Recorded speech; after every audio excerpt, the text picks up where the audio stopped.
Nangambo Yejipito molili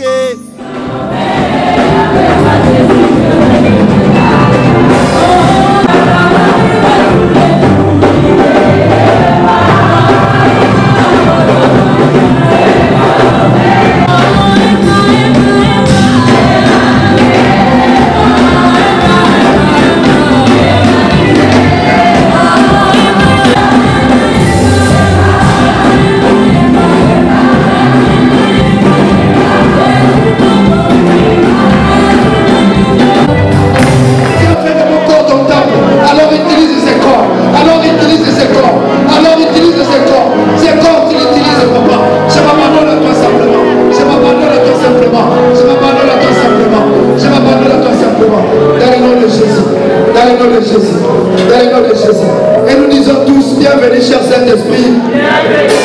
Bienvenue cher Saint-Esprit. Honore Jésus dans ma vie. Honore Jésus dans ma vie. Dans le nom puissant de Jésus. Amen.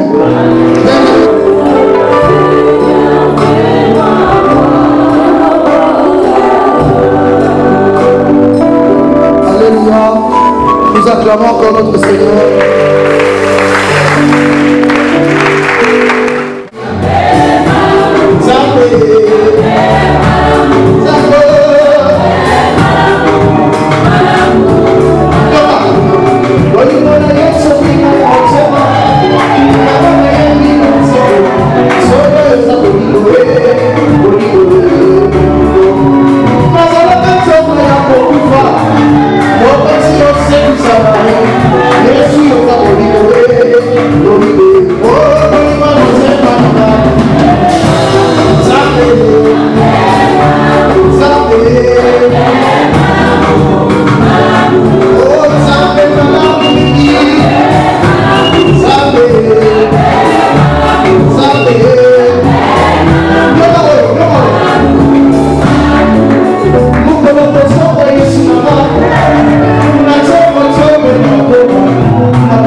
acclamer le Seigneur.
Chapitre 16, à partir du 19e verset. Je vous salue au nom de Jésus. Je vous salue au nom de Jésus-Christ. Je vous salue au nom de Jésus-Christ. Que la paix de Dieu qui surpasse toute intelligence repose dans votre vie. Que toi qui manques la paix reçois la paix. Jésus a dit, ne vous alarmez pas, que vos cœurs ne se troublent point. Croyez en Dieu et croyez en moi. Je vais dire à un homme, à une femme, que ton cœur ne te trouble point. Le Dieu qui t'a envoyé sur terre connaît tout. Il y a des gens qui sont passés par les problèmes que tu passes.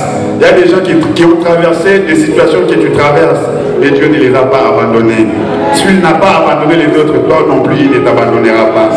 Et brillante vie. Je dis Luc chapitre 16, à partir du 19e verset, et nous descendons. Il n'y avait pas que ces riches, avait aussi un pauvre nommé Lazare. Lazare était un pauvre couché à sa porte, couvert d'ulcères, et désirait de se rassasier de miettes qui tombaient à la table du riche. Et même le chat venait encore lécher ses ulcères, ses plaies. Le pauvre mourit, il arriva que le pauvre mourit. Et il fut porté par les anges dans le sein d'Abraham.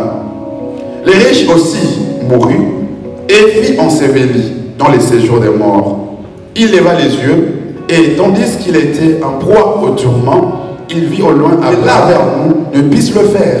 Le riche dit, je t'ai pris donc, Père Abraham, d'envoyer Lazare dans la maison de mon père, car j'ai 5 frères. C'est pour qu'il leur atteste ces choses, afin qu'ils ne viennent pas aussi dans ces lieux de tourment. Abraham répondit, ils ont Moïse et les prophètes qui les écoutent. Alléluia. Ils ont Moïse et le prophète qui les écoutent. Une histoire triste, bien-aimée. Aujourd'hui, nous sommes vivants, mais demain, nous ne serons pas vivants. Aujourd'hui, je suis en train de vous prêcher, mais un jour, je ne serai pas en train de vous prêcher. Je vous dis que sur la terre des vivants, nous commencerons à nous enterrer les uns les autres si Jésus ne revenait pas entre-temps. Il y avait un homme riche et très riche qui s'habillait bien. On a même cité les griffes, le marque de ses habits. Alléluia. Il s'habillait en lait en pourpre, c'est-à-dire que c'était un homme aisé, un homme très riche. Alors, dans sa richesse, ces messieurs ne connaissaient pas Dieu.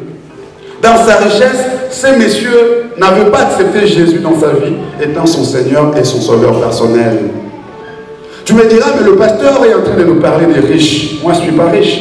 Oui, Dieu est aussi riche. Tu te vantes de ta beauté, tu es riche par rapport à ta beauté.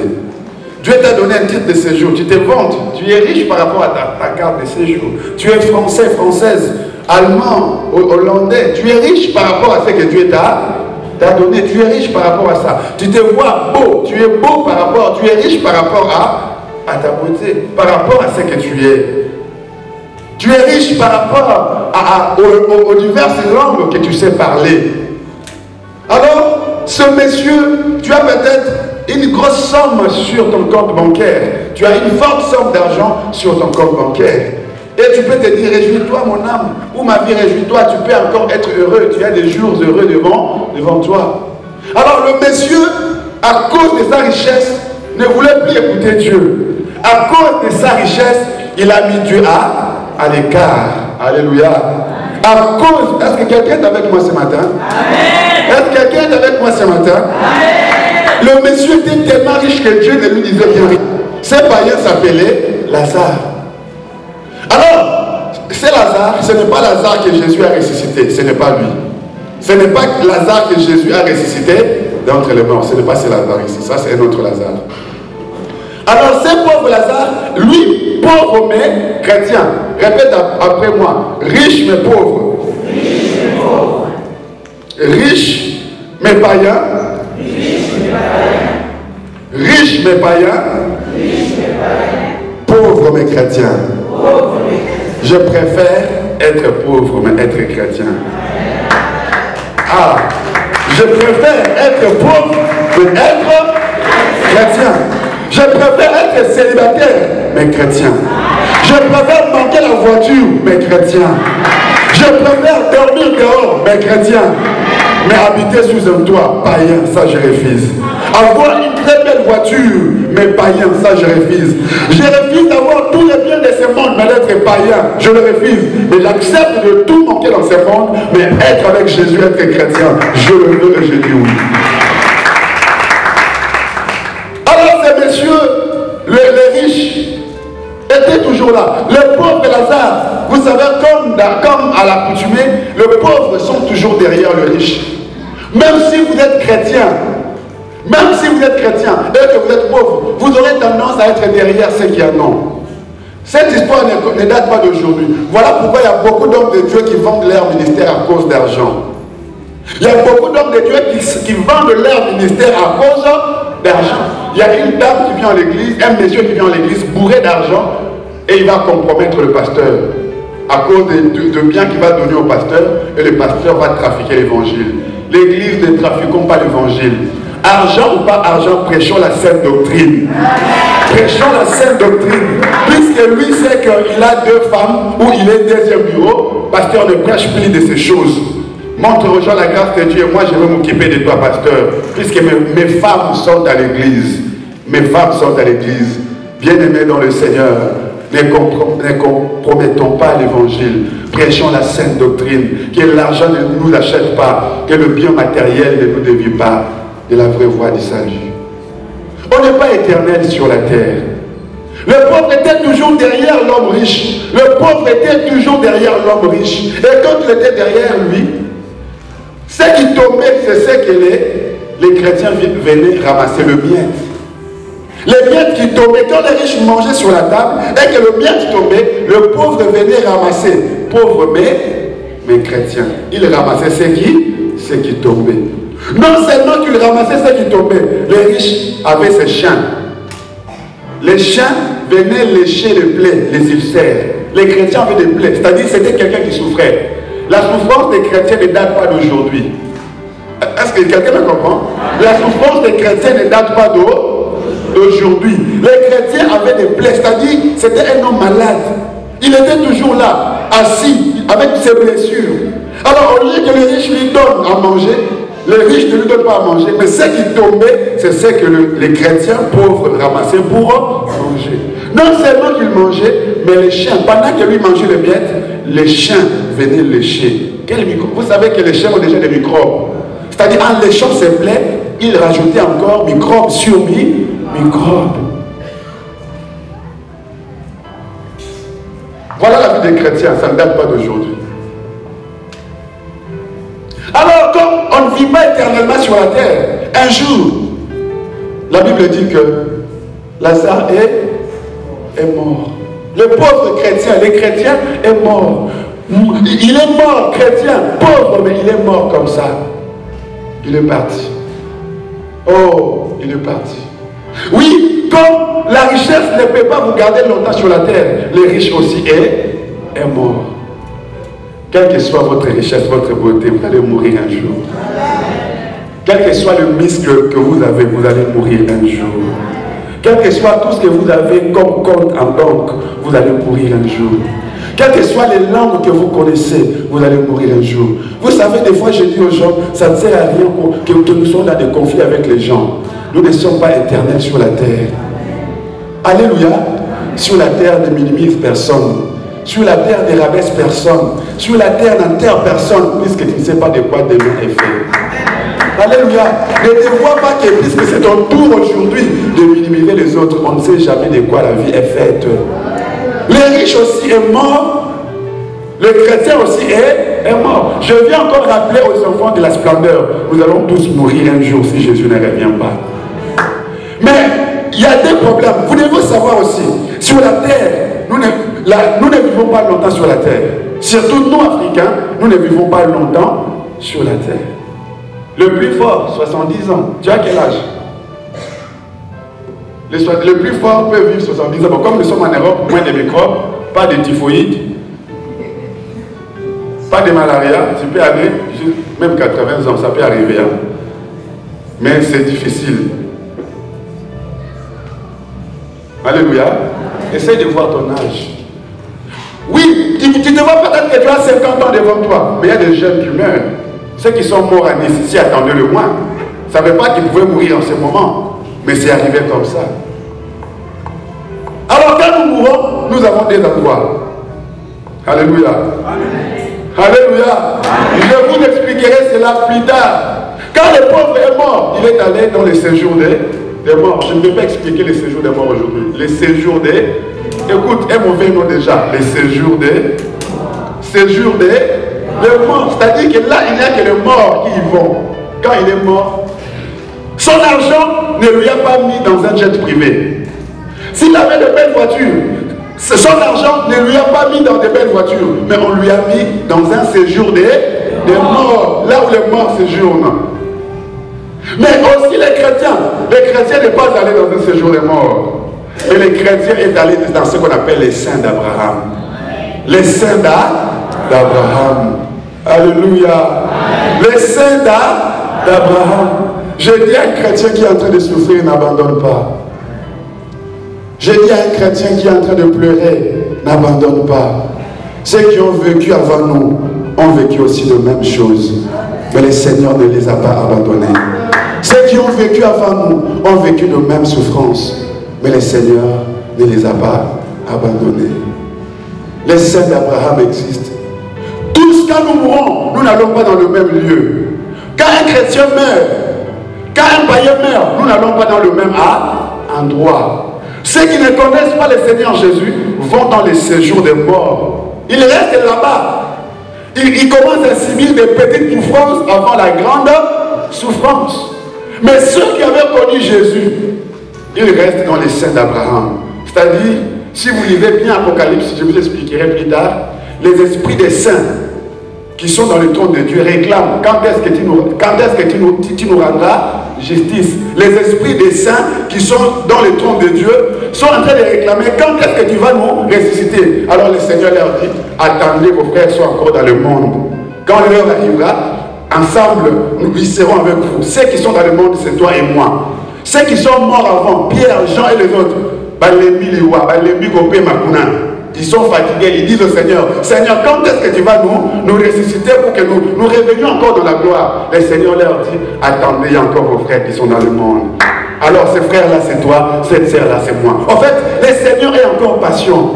Le Seigneur est encore patient. Mais le problème, là où le riche est parti, le riche appelle ça un lieu de tourment. Alors, là où il était dans le lieu de tourment, il lève ses yeux et il voit que il y a le pauvre Lazare. Mais le pauvre Lazare n'est pas dans les tourments comme lui, mais le pauvre Lazare est dans la gloire. Il voit le pauvre Lazare avec Abraham. Vous connaissez Abraham, non? Parmi le plus riche de la terre, le plus puissant de la terre, de son temps, même de tous les temps aussi. Mais comment est-ce que ce pauvre que moi j'ai malmené, ce pauvre que mes chiens léchaient, mais comment ça se fait qu'il est dans le bonheur et moi je suis en train de souffrir? Alors, il a regardé, il a dit, mais Père Abraham, si je demande à Lazare, Lazare refusera.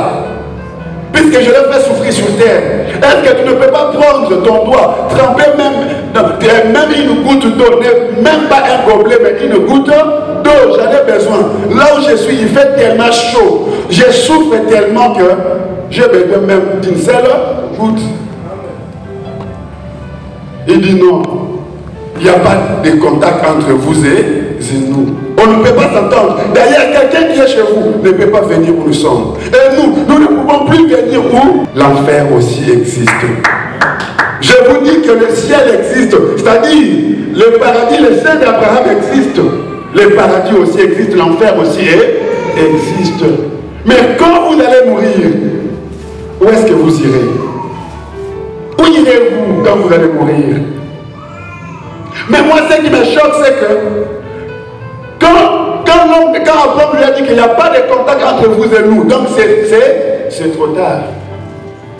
Voilà pourquoi je t'ai dit, il n'est pas trop tard pour que tu changes ta vie.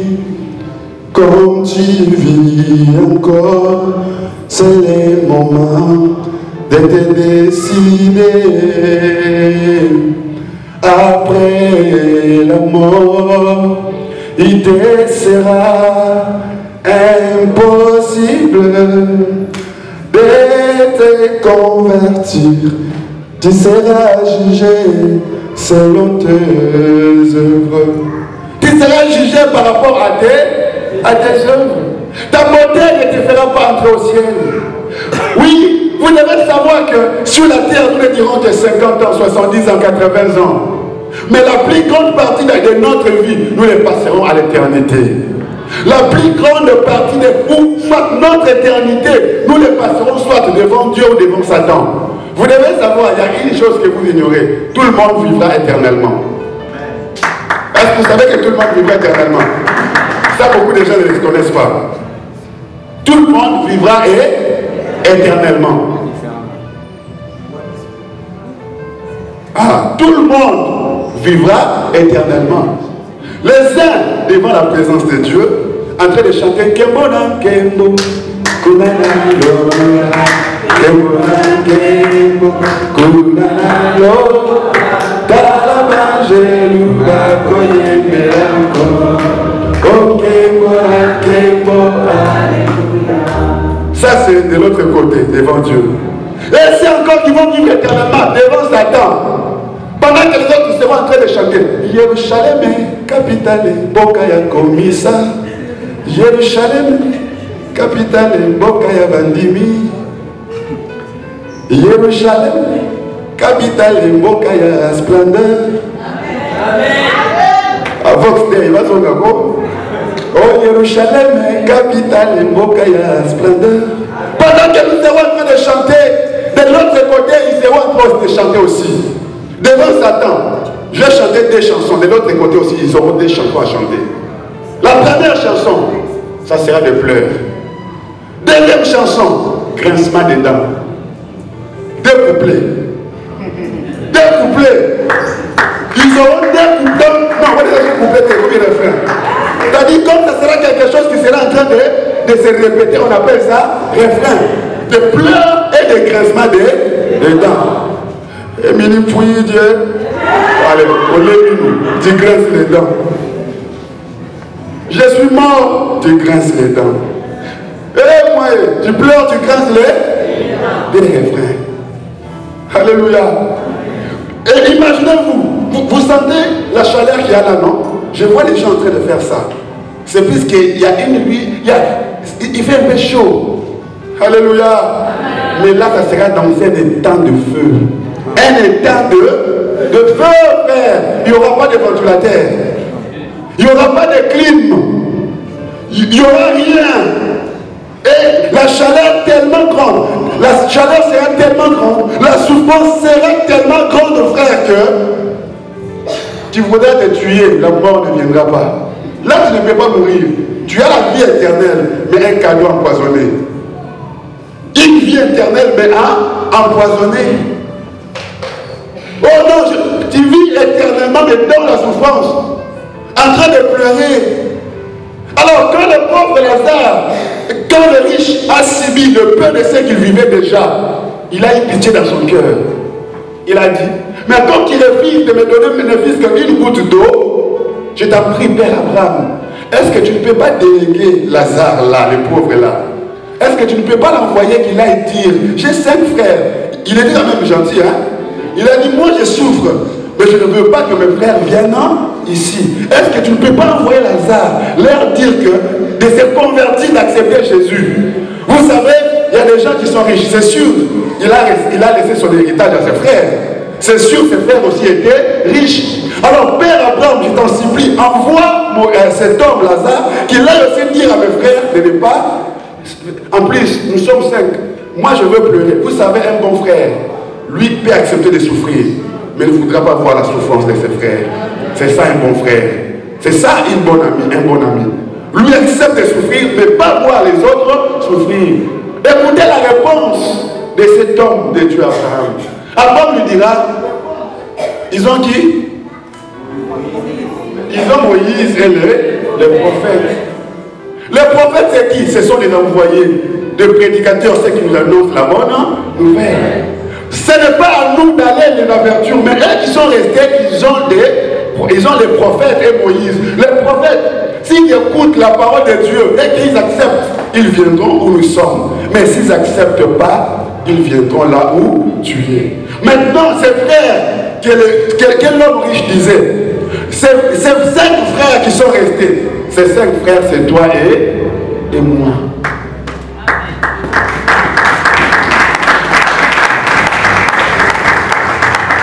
Alléluia. Ces 5 frères qui sont restés en vie, c'est toi et moi. Frère, regarde-moi. Ne dors pas. Si tu as sommeil, c'est le diable qui te ment. La Bible dit qu'il sait qu'il a peu de temps. Le diable rôde comme un lion rugissant. Il sait qu'il a peu de temps. Il ne veut pas aller seul en enfer. Il va te donner le goût de l'alcool. Quand tu vas prendre trop d'alcool, ça te donnera envie d'aller te prostituer. Oui, sous l'alcool. Je vis quelqu'un le jour du 1er janvier, le 31, c'est la fête la nuit. Et le matin, j'étais au arrêt de bus à l'unité, j'attendais les transports. Je vis un monsieur avec le maillot de corps, il était bien musclé dans sa Jeep, il roulait en bonne vitesse, il venait de faire la fête. Vers 15e rue. Mais pendant qu'il est passé trop vite, ça n'a pas fait 15 secondes que sa voiture a roulé et qu'il est mort sur place. Le diable te donnera envie d'aller boire pour que tu sois tué par accident. Il t'amènera dans des boîtes de nuit, jeunes, papa, maman, pour que tu attrapes les démons là-bas. Les démons de l'impudicité viendront sur toi. les malédictions se poseront sur toi. Bien aimé dans le Seigneur, le diable mettra de mauvaises personnes à tes côtés. Le diable, tu ne le verras pas. Le diable n'entre que dans les gens. Il mettra à tes côtés un mauvais ami, une mauvaise amie, un faux frère pour te distraire, pour t'amener en enfer. Je vais dire à l'église que le salut est individuel. Le salut est individuel. Le salut est individuel. Je vais dire à l'église, le diable dans ce temps de la fin va nous distraire à chercher ce qui est matériel. Mais il nous fait oublier ce qui est essentiel. Le diable nous donne plus l'accès. Remarquez dans notre église, nous parlons plus d'autres choses, mais nous parlons rarement du ciel. Nous parlons rarement de la repentance. Nous parlons rarement de venir à Jésus. Quand vous prêchez ce genre de messages, on dit que ce sont des messages démodés. Non, c'est ça la base de l'évangile. C'est ça le message que Jésus prêchait. C'est ça la bonne nouvelle. Jésus disait, allez dire, répondez, vous, car le royaume des cieux est proche. Je viens, je suis cet envoyé. Je suis ce prophète, cet envoyé que cet homme ici disait. Abraham disait, je viens dire à une femme ce matin, répands-toi, Jésus revient bientôt. Réponds-toi, mon frère, Jésus revient bientôt. Oui, il y a les séjours de mort, il y a aussi les saints d'Abraham. Oui, peut-être, bien-aimé, tu es en train de souffrir. Je prie, mais je ne vois rien. Je gêne, mais je ne vois rien. Je donne, mais je ne vois rien. Je te dirais, même si nous souffrons dans ces corps de péché, même si nous manquons de quoi manger dans nos maisons, mais un jour nous vivrons dans la gloire éternelle. Je me dis qu'un jour nous vivrons dans la gloire éternelle. Je suivais dans une chaîne de télé un musicien, une musicienne du monde. Elle avait acheté sa grande villa, mais sa grande villa a pris feu. On lui a posé la question, mais tu ne regrettes-tu pas? Elle dit non, ce sont des biens matériels. Je ne peux pas fonder ma foi sur le bien matériel. Qu'est-ce que tu es en train de manquer, mon frère? Ma soeur, qu'est-ce que tu es en train de manquer? Tu es plus que le mariage. Dieu laisse en vie. Vous savez, les gens peuvent avoir des maux de tête et mourir. Peuvent se heurter contre une pierre et tomber et mourir. Mais il y a une maladie qui est en toi. Il y a longtemps que tu vis avec cette maladie, mais cette maladie ne te tue pas. Je te dis que la grâce de Dieu est sur toi. Dieu veut tout simplement te montrer que ma main est sur toi et ma grâce te suffit. Tu verras les gens se défiler, mourir. Ce n'est pas cette maladie qui t'emportera. C'est Dieu qui décidera que c'est ton temps. Et tu partiras au temps de Dieu. Bien-aimés, aujourd'hui, nous vivons tellement dans les distractions. La télé est en train de nous distraire. La chair. Tu vois ta chair là, qui te pousse à aller te prostituer, ne te remerciera pas un jour. Est-ce que quelqu'un me comprend? Ce corps ici ne te dira pas merci. Tu peux prendre la peinture que tu mets au visage, tu mets la peinture au visage. Tu mets des Jérusalem. Tu mets des longs crayons, mais jamais le corps ne te dira merci. Alléluia.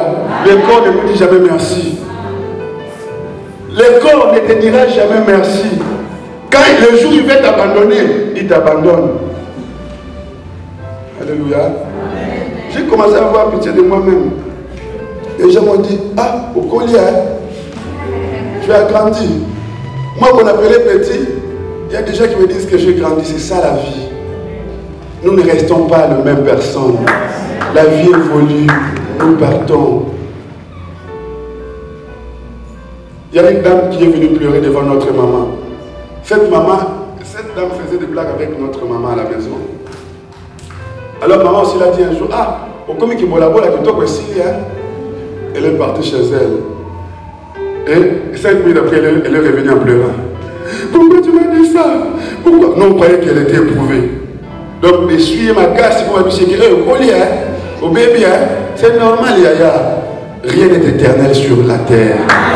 Rien n'est éternel. C'est pourquoi n'abandonne pas Jésus à cause de biens matériels. C'est pas parce que Dieu t'a béni, tu vas partir. Il peut même te retirer ce que tu as. Tu vois, le souffle de vie que tu as ne t'appartient pas. Oui, mais des fois, je dis, je dois craindre beaucoup Dieu. Pourquoi? Je dis que, vous savez, quand j'ai vu dans une émission télé, on était en train de montrer l'anatomie de l'homme, c'est que l'homme est à l'intérieur. La Bible, mais je suis un système que je ne peux pas contrôler, que je ne peux pas maîtriser. Imaginez-vous que mon intestin se trouve à l'intérieur. Je ne peux rien contrôler. Peut-être le temps qu'on m'amène auprès de médecin, je serai déjà mort. Imaginez-vous que tu puisses broyer un arrêt, le CND. Le CND là, l'arrêt va toucher le micro à soso. Imaginez-vous que les os là, il y a soso. Tu bois ça et ça va toucher à l'intestin. Mais tu es mort, non? Imaginez-vous, il y a des gens qui font ce qu'on appelle l'hémorragie cérébrale. Vous savez, la tête là a des nerfs. Nerfs et à l'intérieur, comment tu sais? Les nerfs, c'est ça, la nerf? Les nerfs, voilà. Ça se coupe là-dedans et que tu commences à saigner à l'intérieur.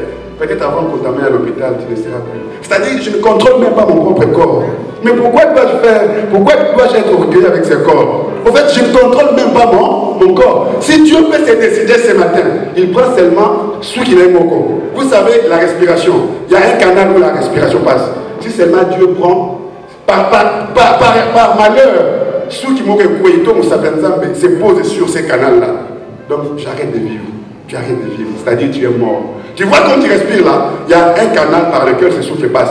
Si seulement Dieu essaye de prendre son doigt et de le poser là, tu n'es plus. Tu meurs comme tu es là. En fait, la vie ne t'appartient pas. Pourquoi tu parles beaucoup? Pourquoi tu te vois que toi, tu es super femme? L'Europe, c'est pas... Tu peux venir en Europe dans un avion. Je vis Papa Wemba. Je vis dans une émission. Je vis comment il était bien habillé, bien sapé, bien parfumé. Comment il prenait l'avion à l'aéroport de Chili. Mais quand il est retourné à Kinshasa, c'était dans un cercueil. Et c'est le jour que je meurs. De même que quand tu vas dormir.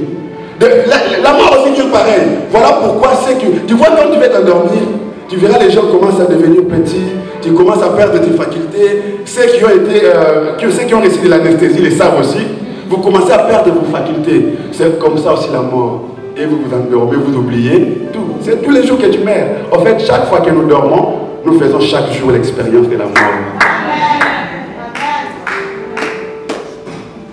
En fait, Dieu veut dire que habille-toi, parfume-toi. Et surtout, si tu as une nouvelle copine, jeune, tu as un nouveau copain, là tu fumes même l'église.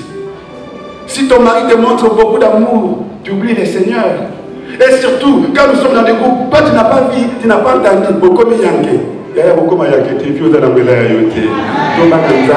Sans connaître une femme, sans connaître un homme, c'est possible. C'est possible. C'est possible. Vouloir, c'est pouvoir. Le problème, c'est quoi aujourd'hui? Puisque moi, je prends beaucoup d'alcool. Quand je vois quelqu'un avec une bouteille d'eau, je dis, ok, mais la vin blanc. Non seulement de l'accepter, mais de commencer à vivre pour Jésus. Quand les gens voient ton accoutrement, les gens voient Jésus. Quand les gens voient ta façon de te coiffer, les gens voient Jésus. Que les gens puissent voir Jésus au travers de toi. Bien aimé, l'heure est grave. Jésus revient bientôt et très bientôt. Soon and very soon, we are going to see the King. Soon and very soon. Très bientôt et très bientôt, nous allons voir le roi. Alléluia. Bientôt et très bientôt, nous allons voir le roi. Alléluia. Oui, j'ai dit un chrétien qui est en train de souffrir. N'arrête pas, n'abandonne pas Jésus. Dans un pays communiste, on a attrapé un papa et toute sa famille. On était en train de le fusiller. Le papa était pasteur. On interdisait aux gens de prêcher. On interdisait aux gens de servir Dieu. Mais cette famille était la seule à servir le Seigneur.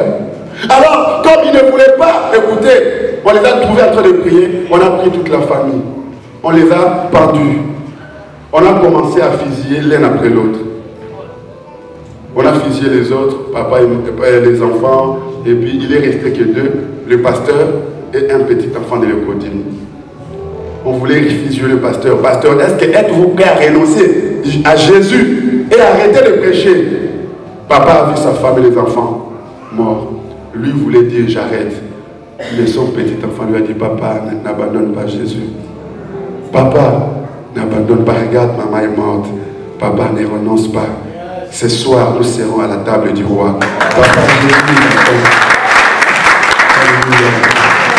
Alléluia. Jésus nous attend. On a fusillé le papa est mort. Et le petit enfant aussi, on l'a fusillé, il est mort. Des fois, nous serons pauvres sur la terre. Des fois, nous manquerons beaucoup de choses sur la terre. Mais un vrai chrétien ne fuit pas l'église puisqu'il manque des choses. Un vrai chrétien ne renonce pas puisqu'il manque des choses. Mariage ou pas mariage, enfant ou pas enfant, je m'accrocherai au Seigneur. Je le ferai de tout mon cœur. Je vivrai pour Jésus. Même s'il faut être refoulé pour Jésus, j'accepterai d'être refoulé avec Jésus. Je préfère souffrir avec Jésus à mes côtés. Oui, Jésus revient bientôt. Jésus revient bientôt. Bien-aimé, bientôt et très bientôt, nous verrons Jésus. Nous aimons l'Europe. Moi, quand je suis venu en Europe, je croyais que je ne pouvais pas voir ne fût-ce que des miettes par terre. Mais malheureusement, je suis entré, à côté de la Makolo. Je suis entré par Metz dans le bus, là, je suis venu de la République tchèque. J'ai traversé l'Allemagne et je suis passé vers Saint-Denis. Quand on m'a montré, regarde Saint-Denis. Là, j'ai regretté. Ah, bah, il a dit, alors, j'ai réussi. Je ne sais pas si c'est la malchance ou bonne chance. Je suis passé à. J'ai dit non, ça c'est pas vrai. C'est ça Paris. Et là où je suis allé chez mon frère, mon frère avait beaucoup d'enfants. Je suis allé dans sa maison. Il dit petit Nangaï. Bon, déjà quand il m'a dit bon, il faut déménager qu'à la terre. Donc il préparait déjà moral Nangaï, petit. Qu'est-ce qu'on comprend? Il va déménager, ça veut dire.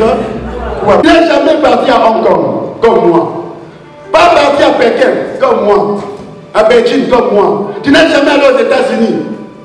Pas parti. Mais tu peux voir plus que les États-Unis. Il y a une ville qui s'appelle Alléluia. Nous connaissons Paris, mais il y a une ville qui est plus que Paris. Nous connaissons Boston, Atlanta. Quand je vois des émissions de télé, Manhattan, là où le soleil se couche, il y a une ville plus que Manhattan. Il y a une ville plus que Pékin. Il y a, alléluia, la ville nouvelle que Jésus est allé bâtir. La Bible dit c'est une ville qui descend auprès de Dieu. Même si tu n'as jamais voyagé, mais là tu peux voyager. Tu me diras, pasteur, mais le visa, le passeport c'est avoir accepté Jésus comme Seigneur et Sauveur. Oui, la Bible dit, heureux ceux qui se lavent, et heureux ceux qui se purifient tous les jours, heureux ceux qui lavent leurs vêtements. Est-ce que tu es en train de laver tes vêtements, frère? Tu es tellement obsédé par les sujets de la vie. Est-ce que tu es en train de mener une vie de sanctification? C'est ce qui te donnera l'accès de vivre dans cette ville. Rien d'impie n'entrera dans cette ville. La Bible dit les débauchés, les bandumba n'y entreront pas. Les voleurs n'y entreront pas. C'est tellement une ville propre et sainte que les hypocrites n'y entreront pas. Voilà pourquoi soleil, tous les jours quand je me réveille, je dis Jésus, je veux être comme toi. Je veux te ressembler, Jésus. Je veux être comme toi. Je veux que ce que je prêche aux autres, que je sois le premier à le pratiquer, Seigneur. Je peux mentir à tout le monde, mais je ne mentirai pas au Seigneur. Oh, quelle tragédie! Ce jour-là, le Seigneur me dit non, toi vas-y à gauche, je t'ai jamais connu. Mais Jésus, viens prêcher aux gens. Jésus me dit, tu as prêché aux autres, mais toi tu ne pratiquais pas ce que tu disais. Oui, j'étais à l'église, mais tu écoutais et ça sortait. Bien-aimé, reviens à la maison. Peut-être tu vis dans une bicoque, je vis dans une bicoque, mais il y a une place préparée pour moi. Nous payons les factures tous les mois, fatigué, tu peux avoir 1000 euros, 1500, 2000 euros. Mais les factures, l'argent partira encore. Les huissiers viendront. Là, il n'y aura plus de huissiers. Puisque Jésus a tout payé la dette sur la croix. Il a tout payé. On n'aura pas de facture à payer. On n'aura pas la mort à vivre. On va vivre éternellement en train de danser, de louer le Seigneur. Est-ce que tu prêtes, maman? Est-ce que tu prêtes, papa? C'est aujourd'hui le jour des changements. Ferme tes yeux.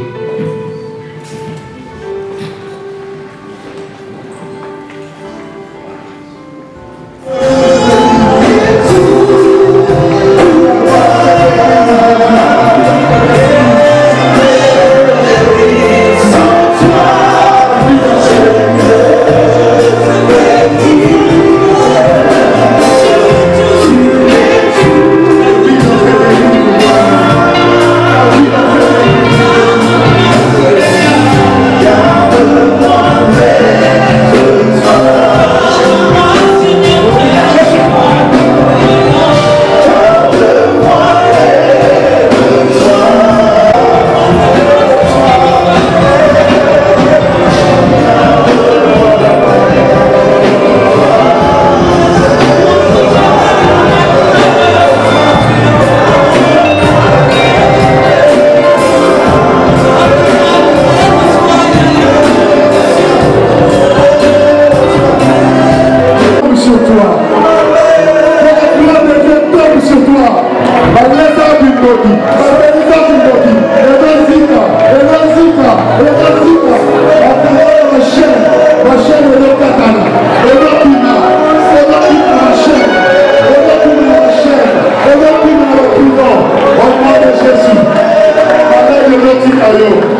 Elle a prié Jésus.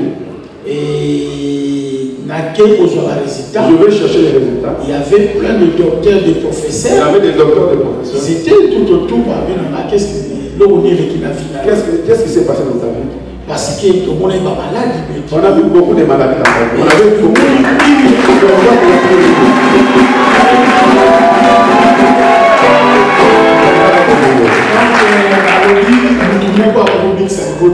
quelqu'un qui seule personne peut sauver toute sa famille. Moi, à travers ma femme, moi, à travers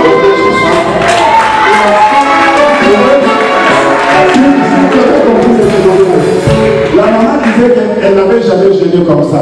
C'est ce que maman tu m'avais dit. Avec j'ai donné la première fois ça à l'eau. En fait, quand ma sœur dit gêne, non la gêné qui est pour sa fille. Mais quand ma gêné pour la moi à naïe, mais fait wana était pour éviter mais pas mobile naïe. En fait, la grâce de Dieu est transmissible. Non, priez plus pour l'enfant, gêner pour l'enfant, mais elle a profité pour donner aussi la requête pour son mari. On prie pour les maris à l'hôpital, on trouve plus ces maladies-là, voilà comment on les dit, les médecins se posent des questions, qu'est-ce qui s'est passé pour que tout disparaisse comme ça. Vous voyez ce que Dieu peut faire. Donc il faut se mettre en jeûne et en prière. On va bénir cette famille. Voilà, un couple est restauré par le Seigneur.